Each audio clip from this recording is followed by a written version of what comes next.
food's got to be my mum's lasagna.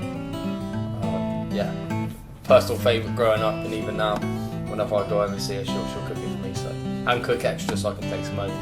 Favourite drink at the minute, if I'm drinking, if I'm out with the lads, I'll probably start with a couple of ciders. I'm a big West Country man, so. I'm quite bad at this because I'm one who likes my chick flicks and my rom-com, so I'm a fan of The Notebook. But I'd probably have to go out there and say Grease, probably. Oh, I've got to admit, I'm enjoying a bit of Justin Bieber at the minute. His new stuff, yeah, it kills me to say it. But when I'm with the boys, I try and keep it under wraps as much as possible. I just wait till I'm in the car and can sort of have a little sing along.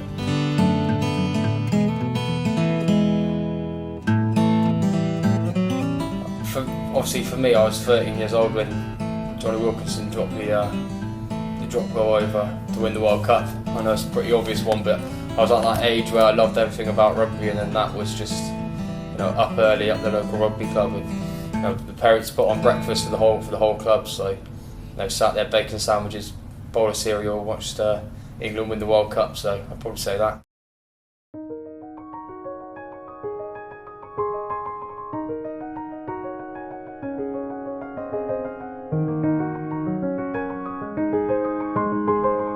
Yeah, I really appreciated playing with a guy called James Simpson-Daniel at Gloucester. I still say to this day he's probably hands down the best player I've ever played with.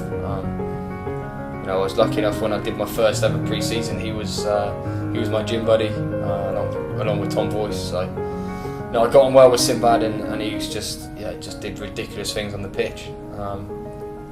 You always knew what was coming with him, but you just didn't know how to stop it. So. Sinbad's probably the player that I most enjoyed playing with.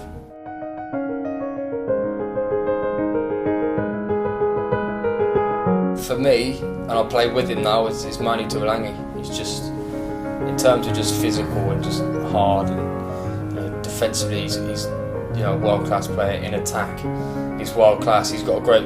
What people don't give him credit for is his brain. He's got a great brain on him as well.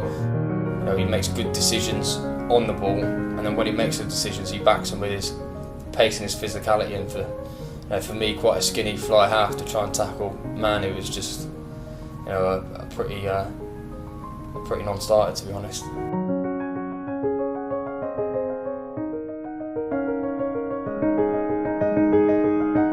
It was a big call for me to leave because I was relatively comfortable where I was at Gloucester and I had a great time, but I wanted to push myself and be part of something great, and I saw myself doing that at Leicester.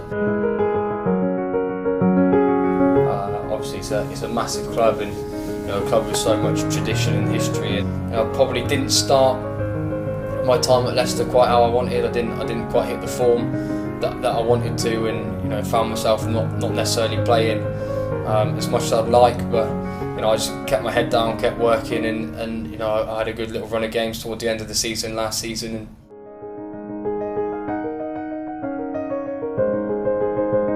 Last season for Leicester, playing against my old club Gloucester at Welford Road, it was just before the game, and the coaches come in and say, there's been an injury in their team.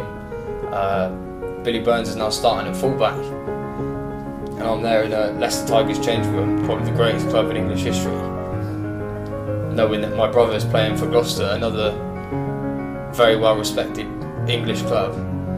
And you just think, it's only sort of 7-8 years ago we were probably in the garden kicking the crap out of each other. We never thought we'd play in a Premiership game against each other. So yeah, stuff like that is just pretty crazy.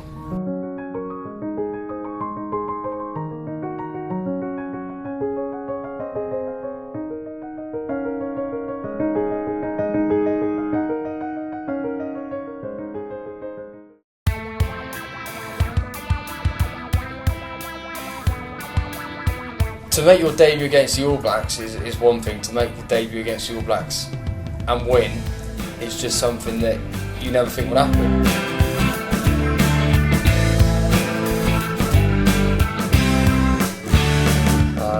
Because of the broken jaw, it opened a window for me to come out for a few days and just help out.